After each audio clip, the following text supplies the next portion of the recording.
front of me is REALME 9i, and today I would like to show you how you can add screen lock on this smartphone. First of all, go into settings.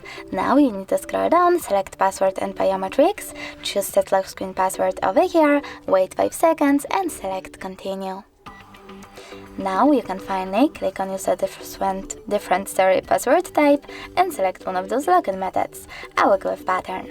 Now enter your login method and following that, repeat it. Now you can also add your fingerprint if you want to by tapping on add and following the instructions. I don't want to, so I will go with home button.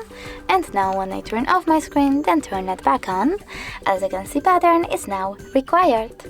Thanks so much for watching. If you enjoyed this video, leave a like, comment and subscribe. Bye!